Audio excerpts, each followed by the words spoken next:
Welcome to I dream. నా పేరు Lumbini.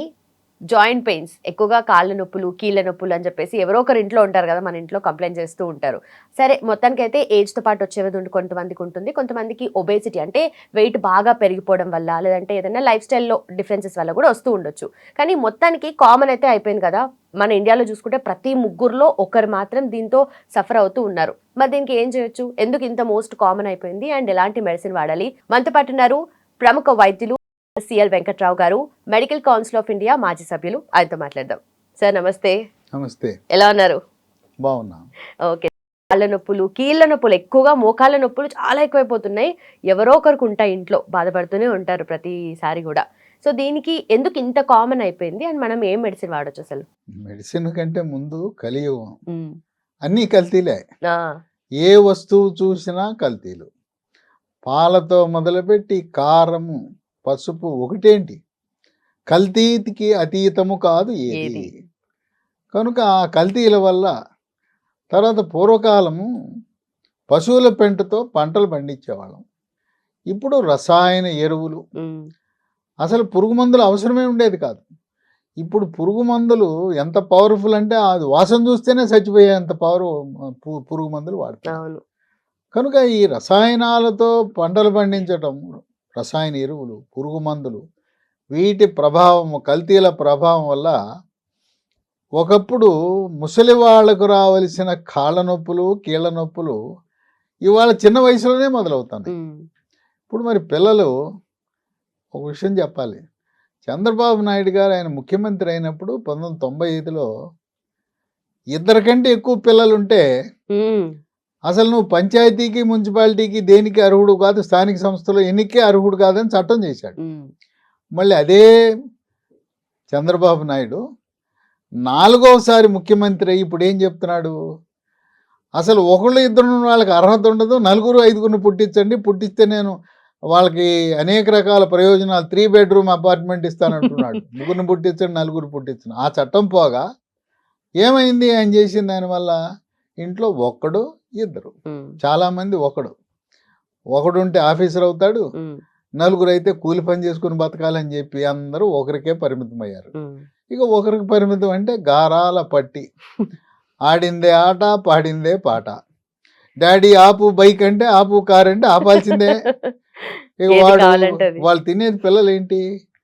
Junk food, fast food, పిజ్జాలు, బర్గర్లు, ఐస్ క్రీములు, కూల్ డ్రింకులు, ఇవేనా? అసలు పూర్వకాలం ఎవరైనా తినేవారా?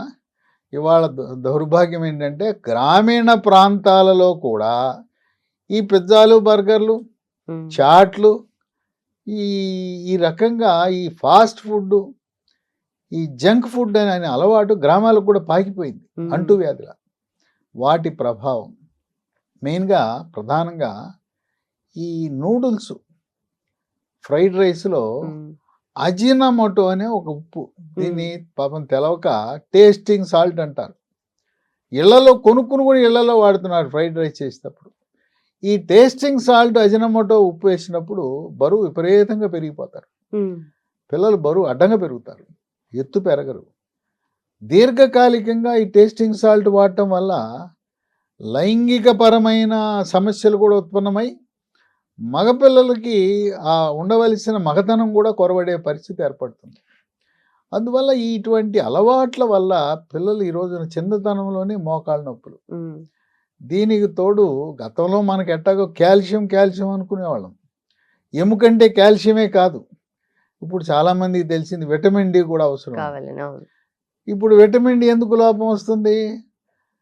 గర్భం నుంచి వాడు ఏసీలోనే ఉంటాడు. తల్లి గర్భంలో వేసి, పుట్టిన తర్వాత వేసి, చదివేది వేసి, ఉద్యోగం వేసి, అసలు ఎండే తగలదు. ఎండ తగలకపోతే నీకు విటమిన్ డి ఎక్కడి నుంచి వస్తుందయ్యా? కనుక కాల్షియము, విటమిన్ డితో పాటు మరికొన్ని ఎముక పటుత్వానికి కావాల్సిన ధాతువులు ఉన్నాయి, ఖనిజ లవణాలు ఉన్నాయి, ప్రధానంగా మెగ్నీషియం. చాలామంది డాక్టర్లు కాల్షియము, విటమిన్ డి రాసేస్తుంటారు. వాటితో పాటు మెగ్నీషియం కూడా చాలా కీలకమైన పాత్ర పోషిస్తుంది. విటమిన్ కే, ఆ విటమిన్ కేతో పాటు మరికొన్ని B12, విటమిన్ B12 కూడా చాలామందికి ఈ మధ్యకాలంలో లోపం అనేది గమనిస్తున్నాం. అందువల్ల చిన్నపిల్లలతో ప్రారంభమై యువకులకు, మధ్య వయసు వారికి, వృద్ధులకు అందరికీ కూడా ఈ మోకాళ్ళ నొప్పులతో పాటు ఇతర కీళ్ళ నొప్పులు కూడా వస్తున్నాయి. ఇతర కీళ్ళ నొప్పులకి చిన్న వేళ్ళకి ఈ కణుపుల దగ్గర వాపులు, ఏళ్ళు వంకరలు తిరిగిపోవడం ఎక్కువగా మహిళలకు వస్తాయి. దాన్ని రొమటాయిడ్ కీళ్ళవాతం అంటారు. అట్లాగే దోమలు కుట్టడం వల్ల శరీరంలో అన్ని కీళ్ళ నొప్పులు వస్తాయి. వచ్చి సంవత్సరం పాటు 2 సంవత్సరాల పాటు బాధపడతాయి. ఇప్పటికి కూడా ఆ చికెన్ గున్యా కీళ్ళవాతం వల్ల చాలామంది అసలు పని చేయలేనిపోయిన పరిస్థితికి వచ్చారు. అట్లాగే కాలు బొటన వేలు దగ్గర వాపు వచ్చి నొప్పి వస్తుంది. దాన్ని గౌటు కీళ్ళవాతం అంటారు. రక్తంలో యూరిక్ యాసిడ్ అధికంగా ఉండటం వల్ల అది ఆ యూరిక్ యాసిడ్ అక్కడ చేరి తీవ్రమైన నొప్పి వస్తుంది. మోకాళ్ళ నొప్పులు అనేవి వాటితో పాటు ఇన్ని రకాల నొప్పులు వస్తాయి. చిన్నపిల్లలకి ఎక్కువగా ఐస్ క్రీములు, కూల్ డ్రింకులు తాగే వాళ్ళకి గొంతు నొప్పి వస్తుంది. గొంతు నొప్పి వల్ల అక్కడ గొంతులో ఉండే క్రిములు రక్తంలో ప్రవేశించి వాటి ప్రభావం వల్ల గుండె పాడైపోవటం, మోకాళ్ళ నొప్పులు రావటం, దీన్ని రొమాటిక్ జ్వరము అంటారు. అటువంటి వారికి పిల్లలకి కాళ్ళ నొప్పులు వస్తాయి, కీళ్ళ నొప్పులు వస్తాయి. ఇంకా ఇతర చిన్న చిన్న కీళ్ళకు కూడా నొప్పులు వచ్చే అవకాశం ఉంది. ఈ రొమాటిక్ కీళ్ళవాతం వల్ల దాని ప్రభావం మూత్రపిండాల మీద కూడా పడే అవకాశం ఉంది. పెద్దవాళ్ళలో మోకాళ్ళ నొప్పులు, దీని ప్రభావం ఎక్కువగా స్త్రీల మీద కనపడుతుంది. ఏంటి స్త్రీలు ఏం పాపం చేశారంటే, వాళ్ళకి 45 ఏళ్ళ నుంచి 50 ఏళ్ళ మధ్యలో ముట్లు, ఈ పీరియడ్స్ ఆగిపోతాయి. పీరియడ్స్ ఆగిపోగానే అండకోశం నుంచి విడుదలవలసిన స్త్రీ హార్మోన్ల ఉత్పత్తి తగ్గిపోతుంది. వాటి లోపం వల్ల మోకాళ్ళ నొప్పులు వచ్చే అవకాశం ఉంది. అంతేకాకుండా ఇవాళ కాస్త దానికి కూస్తి దానికి 20, 25, 30 ఏళ్ళకే నీకు గర్భాశయ ముఖద్వారం దగ్గర పుండు ఉంది, ఆ పుండు వల్ల కొంచెం తెల్లబట్ట అవటం సహజం. ఈ క్యాన్సర్ వస్తుంది అని కొంతమంది భయపెట్టి చిన్న వయసులోనే అనవసరంగా గర్భసంచులు పీకేస్తున్నారు. అవసరం లేకుండా ఇవాళ ఈ గర్భసంచులు అనవసరంగా తొలగించేయటం దాదాపు 70% ఈస్టెక్టమీ గర్భసంచి తొలగింపులేని అనవసరమైంది.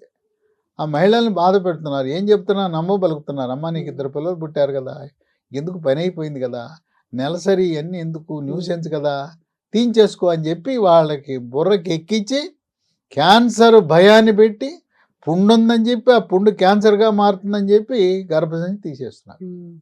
ఆ గర్భసంచి తీసేసి గర్భసంచి పక్కన కుడి పక్క ఒకటి ఎడం పక్క ఉండవలసిన అండకోశాలను కూడా తొలగిస్తున్నారు. కనుక మహిళలు గుర్తుంచుకోవాల్సింది ఏంటంటే, మీకు ఎవరైనా డాక్టర్ పుండు ఉంది క్యాన్సర్ వస్తుందని భయపెడితే ఇంకొక గైనకాలజిస్ట్ దగ్గరికి వెళ్ళి అడగండి. ఏం మనం చీరలు కొనుక్కోవాలంటే 4 షాపులు తిరగట్లా? ఇవాళ నేను చెప్పేది ఏంటంటే, డాక్టర్లు కూడా వ్యాపారం నేర్చుకున్నారు. మనం కూడా తెలివితేటలతో ఉండాలి. రోగులు కూడా ఏదో ఆయన చెప్పాడని మనం వెళ్ళాల్సిన అవసరం లేదు. చెప్పి ఇనేసి రండి. ఇనేసి 4 షాపులు తిరిగి కొనుక్కున్నారు కదా, మంచి చీర అట్ట కొనుక్కోండి, అట్టగే మీరు వెళ్ళండి. లేదు మీకు ఆప్తుడైన డాక్టర్ ఎవరైనా నాలాంటి వాడు మీకు ఎవరైనా ఉంటే అడగండి, అసలు అవసరమా లేదా అనేది. కనుక అయిన దానికి కాని దానికి గర్భసంచి తొలగించేసి డబ్బుల కోసం, వ్యాపారం కోసం, హాస్పిటల్ బతికించడం కోసం హిస్టరెక్టమీ అనే ఆపరేషన్ జరగటం అనేది అక్షర సత్యం. అందువల్ల ఆ అండకోశాలు తొలగించినప్పుడు హార్మోన్ లోపం వల్ల ఈ మోకాళ్ళ నొప్పులు వస్తాయి. ఇంకోటి ఏంటంటే, థైరాయిడ్ గ్రంథి అని ఉంటుంది మెడ ముందు భాగాన, సీతాకోక చిలుక ఆకారంలో ఉంటుంది, మనకు కనపడదు అది. అక్కడ థైరాక్సిన్ అనే హార్మోన్ ఉత్పత్తి సరిగా జరగనప్పుడు, థైరాయిడ్ గ్రంథి లోపం ఉన్నప్పుడు బరువు పెరుగుతారు, మోకాళ్ళ నొప్పులు వస్తాయి. ఈ విధంగా మోకాళ్ళ నొప్పులు అనేవి ఇప్పుడు రైతులు ఉంటారు, రైతు కూలీలు ఉంటారు, బరువు పని చేసుకునే వాళ్ళు ఉంటారు. గ్రామీణ ప్రాంతాల్లో పైనుంచి చెట్టు మంచి పట్టడం, గోడ మంచి పట్టడం, బిల్డింగ్ మంచి పట్టడం, లేదా కొన్నిసార్లు పశువులు తంతి, ఆ పశువులు తిన్నప్పుడు మోకాలకు దెబ్బ తగులుతుంది. లేదా కబడ్డీ ఆడుతుంటారు, కబడ్డీ ఆడేటప్పుడు మోకాలకు దెబ్బ తగులుతుంది. చిన్నతనంలో మోకాలకు తగిలిన దెబ్బ అప్పుడేం మనకు అనిపించదు, మర్చిపోతాం. కానీ దాని ప్రభావం 45-50 ఏళ్ళు దాటిన తర్వాత అది బయటపడుతుంది. ఆ విధంగా మోకాళ్ళ నొప్పులు అవసరానికి మించి బరువు ఉంటారు. దేవుడు మనల్ని సృష్టించినప్పుడు మోకాళ్ళు ఒక 65-70 కేజీలు మోయటానికి సృష్టికర్త సృష్టించాడు. మనం 100 అయిపోయాం. 100-110 అయితే అయ్యో బాబు నేను మొయ్యలేనని చెప్పి అరిగిపోవటం మొదలెడతాయి. అరిగిపోయి కొంతమందికి వాపు, నొప్పులు, కొంతమందికి అయితే కిర్రు కిర్రు శబ్దం, చెప్పులు వేసుకుంటే కిర్రు చెప్పులు ఎట్టుంటాయో అట్ట మోకాళ్ళ నొప్పులతో పాటు కిర్రు కిర్రు శబ్దాలు. ఇంకా కొంతమందికి అయితే కటకట కటకట అని శబ్దాలు వస్తాయి. ఏదో గుర్రాలు వెళ్తుంటే శబ్దాలు వస్తాయి కదా, ఆ విధంగా వస్తుంటాయి. ఇవి చాలా ఇబ్బందికరంగా ఉంటుంది. ఇంట్లో మహిళ వంట చేయలేదు, కూర్చుని ఏ పని చేయలేదు. కొంతమంది అయితే మంచంకే పరిమితం అయిపోతారు. కొంతమంది కుంటుకుంటూ ఏదో అయిపోయినట్టు నడుస్తూ ఉంటారు. ఇటువంటి పరిస్థితుల్లో డాక్టర్ దగ్గరికి వెళ్తారు, ఎముకల డాక్టర్ దగ్గరికి వెళ్తారు. వెళ్ళినప్పుడు లేదా కొంతమంది మందుల షాప్కి వెళ్ళి మోకాళ్ళ నొప్పులు మందులు అంటారు. సొంత వైద్యము చాలా ప్రమాదకరము. నొప్పి టాబ్లెట్లు విచక్షణారహితంగా వాడితే మీకు తెలవకుండా మూత్రపిండాలు అంతే అవుట్, పాడైపోయి రక్తంలో క్రియాటినిన్ పెరిగి ఇక డయాలిసిస్కో మూత్రపిండాల మార్పిడికి వెళ్ళవలసిన అవసరం ఉంటుంది. నొప్పి టాబ్లెట్లు వాడకూడదు. అంటే ఒక వారమో 10 రోజులు వాడచ్చు, అంతకుమించి వాడకూడదు. ఎముకల డాక్టర్ దగ్గరికి వెళ్తే కొంతమంది నొప్పి టాబ్లెట్లు ఇస్తారు, ఏదో తాత్కాలికంగా తగ్గుతుంది. ఇంకా కొంతమంది ఎముకల డాక్టర్లు మోకాల్లోకి ఇంజెక్షన్ వేస్తారు, లోపలికి వేస్తారు ఇంజెక్షన్. ఆ ఇంజెక్షన్ వేస్తే 1 నెల 2 నెలలు ఉంటుంది, మళ్ళీ వచ్చేస్తుంది. ఈ మధ్య కాలంలో ఇక పెద్ద ఎత్తున మోసపూరితమైన వ్యాపార ప్రకటనలు, ఫుల్ పేజ్ అడ్వర్టైజ్మెంట్లు, టీవీలు, వీడియోలు రిలీజ్ చేసి పిఆర్పి చికిత్స, ఆ ప్లేట్లెట్ రిచ్ ప్లాస్మా పిఆర్పి అనే చికిత్సని అసలు అది ఎందుకు పనికిరాదు, దానికి శాస్త్రీయత లేదు. ఎముకల డాక్టర్ల సంఘం కూడా దీన్ని తిరస్కరించింది. కానీ పెద్ద ఎత్తున దాన్ని బ్రహ్మాండమైన ప్రచారం చేసి మసిపూసి మారేడికాయ అనే విధంగా జనాన్ని ఆకట్టుకుని 2 లక్షలు 3 లక్షలు తీసుకుని ఏంటిది అక్కడ చేసేదంటే మన రక్తం తీసుకుంటారు, మన రక్తాన్ని ఒక మిషన్లో పెట్టి తిప్పుతారు. రక్తంలో ఉండే పైనుండే ఆ ద్రవాన్ని తీసుకుంటారు. ఆ ద్రవంలో ప్లేట్లెట్ కణాలు కూడా ఉంటాయి.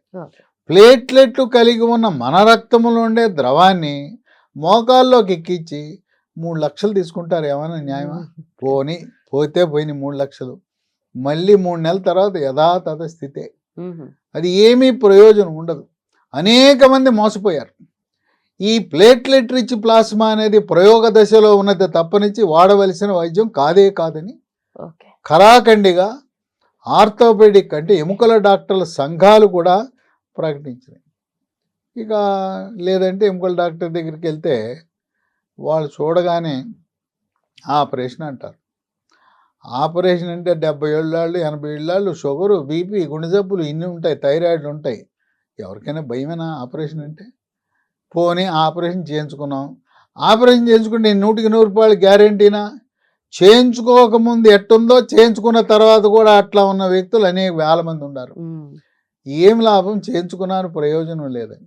ఈ ఎముకల డాక్టర్లు అయితే ఒక చీర కొంటే 2 చీరలు ఫ్రీ అన్నట్టుగా ఒక కాలుకి నీకు వచ్చింది కదా, ఎట్టగో రెండో కాలుకు రిపోమాపో వస్తుంది, ఒక కాలుకైతే 2 లక్షలు, 2 కాళ్ళకైతే 3 లక్షలు ప్యాకేజీలని వాళ్ళని ఆకర్షించి 2 కాళ్ళకి మార్పిడి చేస్తున్నారు. దీనికేమో గొప్పలు చెప్పుకుంటాయి రాష్ట్ర ప్రభుత్వాలు, అబ్బో గొప్ప ఆరోగ్యశ్రీ అని, ఎన్టీఆర్ వైద్య సేవ అని. నువ్వు 25 లక్షల వరకు ఉచిత వైద్యం అంటున్నావు కదా, అన్నప్పుడు జనసామాన్యుడు పేదవాడికి నీ 25 లక్షలు మోకాలు మార్పిడి చికిత్సలు ఎందుకు చేయరు? లేవు. ఇంతకుముందు తిరుపతిలో టీటీడీ ఆధ్వర్యంలో ఉచితంగా చేసేవారు, ఇప్పుడు అది లేదు. కొనుక్కొచ్చుకోండి, ఆ వేయవలసిన పరికరాలు కొనుక్కొచ్చుకుంటే మేము చేస్తామంటున్నారు. అంటే నిరుపేదల పేదవాళ్ళ పరిస్థితి ఏంటి చెప్పండి? మరి ఎందుకు గొప్పలు చెప్పుకుంటారు ఆంధ్ర తెలంగాణ ప్రభుత్వాలు? అబ్బా మేము 25 లక్షల రూపాయల వరకు ఉచితంగా ఆరోగ్యశ్రీ అని చెప్తున్నారే, మరి ఎందుకు చేయరు? ఇవి చేయరు. ఒకటేమో ఖరీదు, డబ్బులు ఉండవు. రెండోదేమో ఆపరేషన్. ఎవడైనా చేయించుకుంటాడు, కోంచుకుంటాడా? కనుక ఆపరేషన్ చాలా క్లిష్టతరమైంది. తరువాత ఆపరేషన్ తర్వాత కూడా ఏమీ ప్రయోజనం లభించదు. అటువంటి తరుణంలో ఇప్పుడు మా అక్కకు కూడా ఇదే సమస్య. సరే, అయిన వాళ్ళైనా వాళ్ళ అభిష్టం మేరకు వెళ్ళాలి. అయ్యా తమ్ముడు నేను ఆపరేషన్ చేయించుకుంటా అంది, వెళ్ళమన్నా. మనం ఎందుకు చెప్పాలి? తర్వాత మరి మనసు మార్చుకుని ఒక వీడియో చేసి, నేను చేసిన వీడియో చూసింది. చూసి పక్కింటి వాళ్ళు చెప్పారంట, మీ తమ్ముడు చెప్తుంటే నువ్వేం ఆపరేషన్ అంటావేంటి అన్నారు. అప్పుడు మనసు మార్చుకుని నా దగ్గరకు వచ్చి, నేను మొదటి అంతస్తులో ఉంటే పైకి ఎక్కలేకపోయింది, మెట్లు కిందే కూర్చుంది, వెళ్ళా చూసి మందులు ఇచ్చాను. మందులు ఇచ్చిన తర్వాత 3 నెలలు వరుసగా వాడిన తర్వాత మళ్ళీ ఇప్పటి వరకు కూడా మోకాలు నొప్పి అనేది లేదు. ఎప్పుడైతే మొదటిసారి వచ్చినప్పుడు మెట్లు ఎక్కలేకపోయిందో, ఇప్పుడు మా ఇంటికి వస్తే మెట్లు ఎక్కేసి వస్తుంది. అంటే నేను మా ఇంట్లోనే మా అక్కకు జరిగింది కనుక ఎవరైనా వాడమని చెప్తాను. ఇంట్లో వాళ్ళకి ఒక వైద్యం, బయట వాళ్ళకి ఒక వైద్యం చెప్పకూడదు. డాక్టర్ అంటే నీ కుటుంబ సభ్యులకి ఏం వైద్యం ఇస్తావో, ఏం చేస్తావో అదే అందరికి చేయాలని మా యొక్క వృత్తి ధర్మము. హిపోక్రటిక్ అనే వారిపై మేము ప్రమాణం చేసి డాక్టర్లు అవుతాం. వారు చెప్పింది అదే, నీ అన్న అక్క అమ్మకి ఏం చేస్తావో అదే చేయవయ్యా, రోగికి కూడా ఆయన కోటి నీ కోటి కాదు అని చెప్పారు. ఆమె చక్కగా హాయిగా ఉంది. అవే మందులు ఇవాళ లక్షలాది సంఖ్యలో వాడారు. ఇది లీ ఫార్మా అనే కంపెనీ వారు తయారు చేశారు. ఇవి హెర్బల్ మందులు, కెమికల్స్ ఉండవు. దాంట్లో స్మూత్ వాక్ అనే ట్యాబ్లెట్. దీంట్లో ఏముంటాయి? ఏ రసాయనాలు ఉండవు. తయారీలో కానీ, నిల్వలో కానీ, ప్యాకింగ్లో కానీ ఏ రకం అసలు కెమికల్ అనే దానికి దూరం. దీంట్లో షల్లాకి ఉంటుంది, విటమిన్ సి ఉంటుంది, విటమిన్ డి ఉంటుంది, ప్రకృతి ప్రసాదించిన పసుపు ఉంటుంది. ఆ విధంగా అన్నీ కూడా ప్రకృతి ప్రసాదించిన వస్తువులు తప్పనించి, వృక్ష సంపద తప్పనించి ఏది ఉండవు. హెర్బల్ ఉంది, కంప్లీట్ హెర్బలే. పొద్దున ఒకటి, రాత్రి ఒకటి, వరుసగా 3 నెలలు వాడాలి. ఓ డబ్బాలో 90 ఉంటాయి, 2 డబ్బాలు కొనుక్కుంటే 3 నెలలు. అయితే కొంతమంది ఒక ముగ్గురు వాడుతుంటారు, ఇంటి పక్క వాళ్ళు, ఒకరిని చూసి ఒకళ్ళు తెప్పించుకుంటారు. ఈ డాక్టర్లు అవసరంలా, వీడియో చూస్తున్నారు, తెప్పించుకుంటున్నారు, నంబర్లు తెప్పించుకున్నారు. ఆ ముగ్గురు కూర్చొని చర్చ, నాకు తగ్గిపోయిందే, నాకు ఇంకా తగ్గలేదంట. అంటే ఈ కీళ్ళ నొప్పులకు కూడా 4 దశలు ఉంటాయి. ఆ దశను బట్టి నీకు స్పందన ఉంటుంది. మొదటి దశ, 2వ దశ, 3వ దశ, 4వ దశ. ఎవరు ఏ దశలో ఉన్నారు? మొదటి దశలో ఉండేమేమో ఓహో బ్రహ్మాండం అంటుంటది. ఆ 3వ దశ ఏమే, నాకు ఇంకా తగ్గలేదు కదా అంటుంటుంది. కనుక దశల వారీగా ఉంటుంది. తర్వాత 4వ దశలోకి వస్తే కాలు వంకరపోయి ఉంటుంది. కాలు వంకర తీయలేదు. ఇది నొప్పి తగ్గడానికి, నువ్వు చక్కగా నీ పనులు నువ్వు చేసుకోవడానికి, ఆపరేషన్ లేకుండా హాయిగా ఉండటానికి.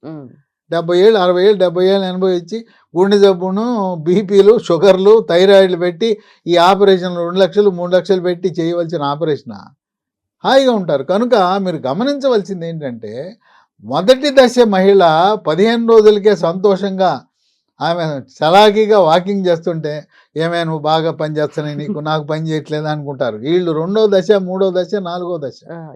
అయితే 4వ దశకు వచ్చి కొంతమందికి మరి ఎవరికి వద్దంటారా అంటే, 100లో ఒకరికి అవసరం ఉంటుందేమో ఆ మోకాళ్ళ మార్పిడి చికిత్స. మిగతా వారందరూ కూడా దీనివల్ల నొప్పి తగ్గుతుంది అని గమనించాలి. తర్వాత కొంతమంది 1 నెల వాడతారు, మానేస్తారు. దీంట్లో బేరం ఉండదు, 3 నెలలు వాడాలి. ఇంకో కొంతమంది 4వ దశకు వచ్చినాక 3 నెలలు కాకుండా మరొక 2-3 నెలలు ఎక్స్ట్రా వాడితే వాళ్ళకి చక్కటి ఉపశమనం లభించింది. ఈ స్మూత్ వాక్ ట్యాబ్లెట్లతో పాటు ఇదే పేరు మీద స్మూత్ వాక్ ఆయింట్మెంట్, ఇది ఆయుర్వేద వైద్యంలో సహస్ర యోగ తైల ప్రకరణ అనే శాస్త్రీయ విధానం ద్వారా తయారు చేసింది. ఇప్పుడు ఇవన్నీ నేను చెప్తుంటే చాలామంది, నేను అలోపతి డాక్టర్నే కానీ చాలామంది మీరు ఆయుర్వేదం డాక్టరా అంటున్నారు. లేకపోతే కనపడి ఈ రైల్వే స్టేషన్లోనో ఎయిర్పోర్ట్లో కనపడి మీరు ఆయుర్వేదం డాక్టరా అంటున్నారు. అంటే ఆయుర్వేదము, హెర్బల్, ఇంగ్లీషు, ఏ వైద్యంలో ఏది మంచి ఉంటే అది చేయాలి. కానీ ఇప్పుడు నేనేంటంటే ఆయుర్వేదంలో మంచి ఉంటే ఆయుర్వేదము, హెర్బల్లో మంచి ఉంటే హెర్బలు, ఇంగ్లీష్ వైద్యంలో ఉంటే ఇంగ్లీష్, అన్నీ కలిపి నా ప్రిస్క్రిప్షన్లు అన్నీ కలిపి ఉంటాయి. మనకు రోగికి తగ్గటం ముఖ్యంగా ఏ వైద్యం అయితే ఏంటి, Correct. నేను ఇంగ్లీష్ వైద్యుడిని అది మంచిది కాదు అది చెడ్డది అనకూడదు. అట్టగా ఆయుర్వేదం డాక్టర్లు ఆ అలోపతి మంచిది కాదు అని అనకూడదు. ఆయుర్వేదం డాక్టర్లకు అలోపతి గురించి కొంత అవగాహన ఉంటుంది. అలాగే నేను అన్నీ కలిపి రోగికి ఏ మందు వాడితే ఇప్పుడు మా అక్క తగ్గింది, మా అక్క తగ్గితే ఊరందరికి ఆ మందు వాడాలి. కానీ నేను అలోపతి వైద్యుడు అని చెప్పి నేను అలోపతి వైద్యుడు కనుక మోకాళ్ళు మార్పిడి చేయించుకోండి అని ప్రచారం చేయకూడదు. మనం ఎవరి పక్షాన ఉండాలి? రోగుల పక్షాన ఉండాలి. డాక్టర్ల పక్షాన హాస్పిటల్ని బతికించడానికి, డాక్టర్లను బతికించడానికి కాదు కదా. సులభంగా సునాయాసంగా తగ్గిపోయినాయి. అనేక మంది నాకు ఫోన్ చేసి చెప్తున్నారు, ఈ స్మూత్ వాక్ రోజుకి 5 సార్లు రాసుకోవాలి, రాసుకుని మద్దం చేయాలి, అవసరమైతే కాపడం కూడా పెట్టుకోవచ్చు. ఇది వాడిన తర్వాత స్మూత్ వాక్ ట్యాబ్లెట్ ఇది వాడిన తర్వాత స్మూత్గా నడవగలుగుతాం. స్మూత్ వాక్ పేరు కూడా చూశారు కదా, చక్కగా నడవగలుగుతారు. నేను నా పేషెంట్లు వచ్చినప్పుడు నడిపించి చూస్తాను. అమ్మ నువ్వు చెప్పు, నువ్వు మొదటి రోజు మందులు వాడకముందు ఎట్టా నడిచి వచ్చావు, మళ్ళీ ఇప్పుడు ఎట్ట నడుస్తున్నావు నడిచి చెప్పమని చెప్తాను. ఆ రోజు ఎట్ట నడిచావో చూపించాను అనేవాడిని, ఇప్పుడు ఎట్లా నడుస్తున్నావు నడమనేవాడిని. ఆ నడకలోనే మార్పు వచ్చేసింది. ఇక ఈ రెండు కాకుండా నేను చెప్పాను కదా, మా డాక్టర్ల సోదరులు కేవలం విటమిన్ డి, కాల్షియం అమెరికా నుంచి మనవాళ్ళు మనవరాళ్ళు కొడుకులు కోడళ్ళు కూడా పంపిస్తున్నారు. ఏంటి విటమిన్ డి కాల్షియం డబ్బా, మమ్మీ డాడీ మామగారు అత్తగారికి ప్రేమతో డబ్బాలు వస్తున్నాయి. దాంట్లో ఏముంటాయి? విటమిన్ డి కాల్షియమే. చూడండి, దీంట్లో ఈ బోన్ రిడ్జ్ అనే దాంట్లో మెగ్నీషియం ఉంది, విటమిన్ డి ఉంది, జింక్ ఉంది, విటమిన్ కే ఉంది. కనుక కాల్షియము విటమిన్ డినే కాక మెగ్నీషియము విటమిన్ కే జింకు అవి కూడా అవసరమైనది. ఇంకా మా అలోపతి వైద్య సోదరులకు ఇంకా లోతుగా వాళ్ళ మెదడులోకి వెళ్ళాల. ఇవన్నీ కూడా సహజ సిద్ధంగా ప్రకృతి నుంచి తయారు చేసింది. ఈ బోన్ రిడ్జ్ అనేది రోజుకు మధ్యాహ్నం పూట వరుసగా 3 నెలలు వాడాలి. వీటితో పాటు ప్రకృతిలో లభించే మహాబీర విత్తనాలు. ఏమి మహాబీర అంటే బీర విత్తనాలు కాదు, తులసి విత్తనాలు. తులసిలో కూడా రకాలు ఉన్నాయి. ఇది వన తులసి గింజలు. ఇది కల్తీలు అని చెప్పాను, కలియుగము కల్తీలము. ఈ బొప్పాయి గింజలను కల్తీ చేసేసి మహాబీరాన్ని ముద్ర వేసి ఈ లూజులో బస్తాల్లో పోసి కేజీ లెక్క అమ్మేస్తున్నారు. అందువల్ల మీరు ఏదో ఊళ్ళో సంచుల్లో పోసి ఇచ్చిన కొనేసి మహాబీర వాడాను పని చేయలేదని నాకు చెప్పారు. ఈ కల్తీ ఉన్న విషయాన్ని గమనించి కంపెనీ వారు వీళ్ళ పర్యవేక్షణలో వన తులసి తోటలు వేయించి వాళ్ళ పర్యవేక్షణలో ప్యాకింగ్ చేస్తున్నారు. ఈ మహాబీర విత్తనాలు ఈ కంపెనీ వాళ్ళు ఎవరు లీ ఫార్మా కంపెనీ వాళ్ళు తయారు చేసిన మహాబీర వాడితేనేమో పనిచేస్తున్నాయి. మన ఊళ్ళో బస్తాల్లో ఉండి కేజీల లెక్క అమ్ముతుంటారు, అవేమో పనిచేయవు. వీటిని 1 స్పూను రాత్రిపూట నానబెట్టి రాత్రంతా నానిన తర్వాత ఆ 1/2 లీటర్ నీళ్లు గింజలు తాగేయచ్చు లేదా నవిలేయచ్చు. ఇది కూడా 3 నెలలు వాడాలి. విషయం ఏంటంటే 3 నెలలకు ఆ మందులన్నీ మానేసిన దీన్ని మాత్రం కొన్ని సంవత్సరాల పాటు కొనసాగించవలసిన అవసరం ఉన్నది. మనం జీవించినంత కాలం వాడినా కూడా ఎటువంటి నష్టం లేదు. దీనికి అదనపు ప్రయోజనాలు ఉన్నాయి. బరువు తగ్గుతారు, జీర్ణశక్తి మెరుగుపడుతుంది, చర్మములో నిగారింపు వస్తుంది. ఇక వీటితో పాటు మనము ఈ రోజున మిల్లెట్స్, ఈ మిల్లెట్స్ అంటే చిరుధాన్యాల గురించి కాదర్వల్లి గారని ఆయన కర్ణాటకలో పెద్ద ఎత్తున ప్రచారం చేశారు. వారి సేవను గుర్తించి ప్రధానమంత్రి మోదీ గారు పద్మశ్రీ అవార్డు ఇచ్చాడు. ఈ దేశంలో చిరుధాన్యాల గురించి ప్రచారం చేసిన ఏకైక వ్యక్తిగా గుర్తింపు ఉన్నది డాక్టర్ కాదర్వల్లి గారు. ఆయన ఇచ్చిన సిద్ధాంతంతో Indian institute of millet research వారు పరిశోధన 3 ఏళ్ళు కష్టపడి పరిశోధన చేసి ఈ లీ ఫార్మాకి అనుబంధంగా ఉన్న డెక్కన్ అగ్రో ఫుడ్స్ అనే కంపెనీ వారికి అనుమతి ఇచ్చారు తయారు చేయడానికి. వాళ్ళు ఈ మిల్లీ మంత్ర అని చిరుధాన్యాల పొడి, దాంతోపాటు ప్రకృతి న్యాచురల్గా తయారు చేసిన జాగరి బెల్లం, ఆర్గానిక్ బెల్లము, మిల్లెట్స్ పౌడర్, మిల్లీ మంత్ర, దీన్ని వాడాలి. మోకాళ్ళ నొప్పులు ఉన్న వాళ్ళు, కీళ్ళ నొప్పుల వాళ్ళు. వీటితో సరిపెట్టకుండా ఇదే కంపెనీ డెక్కన్ అగ్రో ఫుడ్స్ లీ ఫార్మాకి అనుబంధంగా ఉన్న కంపెనీ మిల్లీ కుకీస్ బిస్కెట్లు ఓకే రోజుకు 3 తినండి.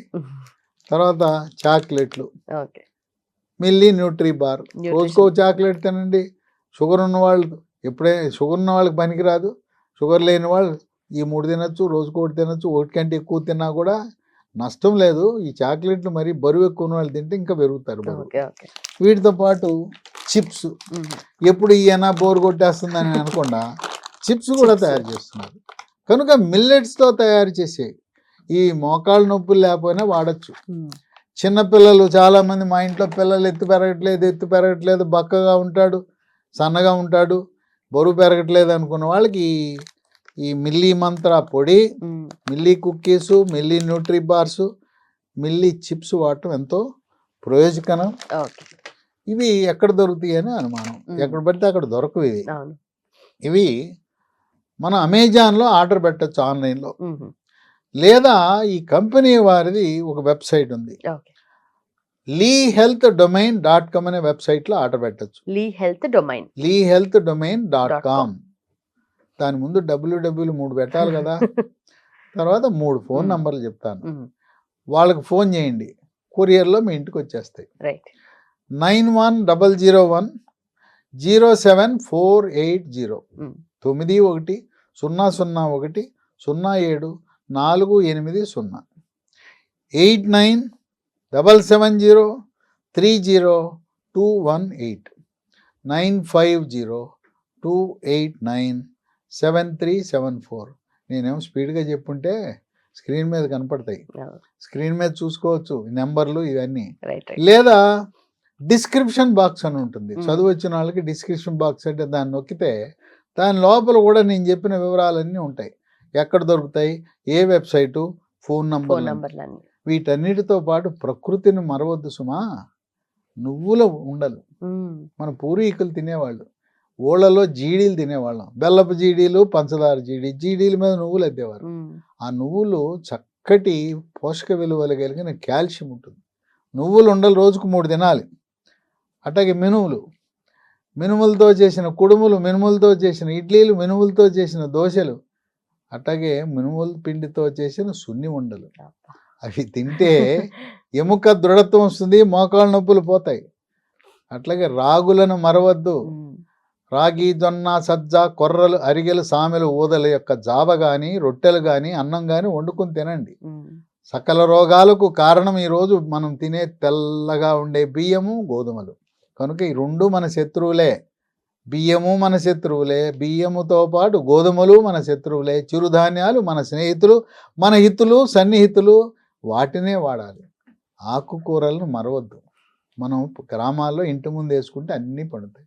పాలకూర, తోటకూర, బచ్చల కూర, గోంగూర, ఏ కూరైనా ఆకుకూర తింటే ఆకుకూరలో ఉన్నంత కాల్షియం ఎక్కడా ఉండదు. మందుల షాప్కి వెళ్ళి డబ్బులు పెట్టి కాల్షియం కొనుక్కునే బదులు మన ఇంట్లో ఆకుకూర వండుకుని చక్కగా పప్పులో మాంసకృతులు ఉంటాయి, ఆకుకూరలో కాల్షియం ఉంటుంది. ఇవి తిని నేను చెప్పిన మందులతో పాటు ఇవి కూడా వాడవలసిన ధర్మం ఉంది. అట్లాగే పాలల్లో కాల్షియం ఉంటుంది. మాంసాహారులు ఉంటారు, బాయిలర్ చికెన్ కరకరలాడుతుంటాయి, కొరకండి, దాని లోపల మూలుగు పీల్చుకొని తినండి. ఏది గొర్రెకి, మేకకి ఇలా పొడుగాటి ఎముకలో మూలుగు ఉంటుంది. అట్లాగే మన బొమ్మిడాయి లాంటి చేపలు ఉంటాయి, సన్నముళ్ళు ఉంటుంది, నవిలేయండి, ఆ సన్నముల్లో కాల్షియం ఉంటుంది. ఆ విధంగా మాంసాహారులు కోడిగుడి తినేటప్పుడు తెల్ల సొనతో పాటు పచ్చ సొన కూడా తినండి. పచ్చ సొన గురించి భయపడద్దు, దానివల్ల కొలెస్ట్రాల్ పెరగదు. ఆ విధంగా ప్రకృతిలో లభించిన ఆహార పదార్థాలను విస్మరించకుండా వాటిని కూడా తింటూ నేను చెప్పిన మందులు కూడా వాడండి. తప్పకుండా మీకు ఉపశమనం లభిస్తుంది. కనుక మీరు పోలిక 1వ దశలో మోకాళ్ళ నొప్పులు ఉన్న వాళ్ళు 4వ దశ వాళ్ళు పోలిక పెట్టుకుని ఆమెకు తగ్గిపోయింది, నాకు తగ్గలేదు, ఆమెకు పని చేస్తున్నాయి, నాకు పని చేయింది అన్నది. కొంతమంది 5-6 నెలలు వాడిన తర్వాత తగ్గిపోయింది. ఆ విధంగా దశలను బట్టి ఈ ఉపశమనం అనేది లభిస్తుందని గమనించండి. Right sir. మొత్తానికి కీళ్ళ నొప్పులు, మోకాళ్ళ నొప్పులు స్పెషల్లీ దానికోసం అంటే ఇప్పుడు నేను మిగతా కీళ్ళ నొప్పులు చెప్పాను కదా, ఏది రొమటాయిడ్ కీళ్ళవాతం, అట్లాగే చికెన్ గున్యా కీళ్ళవాతం, గౌట్ కీళ్ళవాతం, అట్లాగే రొమాటిక్ కీళ్ళవాతం, ఏ రకమైన కీళ్ళవాతం, వీటన్నిటితో పాటు సోరియాసిస్ అని ఉంది కదా, పులుసుల వ్యాధి అంటారు. ఎక్కడికి గీకినా చాపుట్లాగా రాలుతుంటుంది. వాళ్ళకు కూడా కీళ్ళ నొప్పులు వస్తాయి. సోరియాటిక్ కీళ్ళవాతం అంటే మోకాళ్ళ నొప్పులు అనేవి అరుగుదల వల్ల, లోపల గుజ్జు తగ్గిపోవడం వల్ల, ఈ మందుల వల్ల కొంత ఉపశమనం లభించి గుజ్జు పెరిగి అక్కడ రాపిడి తగ్గి నొప్పి తగ్గుతుంది. అన్ని రకాల కీళ్ళవాతాలు కూడా పనిచేస్తుంది. వాడిన తర్వాత వాళ్ళు నాకు చెప్పారు, అయ్యా కేవలం మోకాళ్ళ నొప్పులే కాదు, సర్వమైన ఏ రకమైన నొప్పులు ఉన్న కీళ్ళ నొప్పులకు చక్కగా పనిచేస్తుంది, ఉపశమనాన్ని ఇస్తుంది. మేము హాయిగా జీవనాన్ని గడుపుతున్నాం. గృహిణులు, మహిళలు అయితే మా వంట మేము మా వారికి చక్కగా చేసి పెట్టగలుగుతున్నాం, మా ఇంటి పని మేమే చేసుకోగలుగుతున్నాం అని చెప్పి సంతోషంగా చెప్తున్నారు. కనుక నొప్పి టాబ్లెట్లు వాడి మీ మూత్రపిండాలను పాడు చేసుకోవద్దు. రైట్. నిజంగా కీళ్ళ నొప్పులు ఉన్న వాళ్ళకి ఇది చక్కటి ఉపశమనం. Thank you so much, sir. And for more videos, please subscribe to iDream. Please subscribe to iDream. Please subscribe iDream. And please subscribe to iDream. For more videos, subscribe to iDream. please like, share and subscribe to the channel. Congratulations, iDream. Subscribe to iDream. Subscribe to iDream. So subscribe to iDream Media. iDream ki iDream team andarki huge congratulations. Please subscribe iDream Media. Please subscribe to iDream. Subscribe iDream. Please subscribe to iDream. iDream అంటే నా కళల ఛానల్ను subscribe చేసుకున్న నోరు తిరుగుతలేదు, మీరైతే గంట గుర్తు కొట్టండి. For more such videos, please subscribe to iDream. Subscribe to iDream. Please subscribe to iDream. Please subscribe iDream Media. Please do subscribe to iDream. Please subscribe to iDream Media. For best entertainment and information, please subscribe iDream. And don't forget to subscribe to iDream.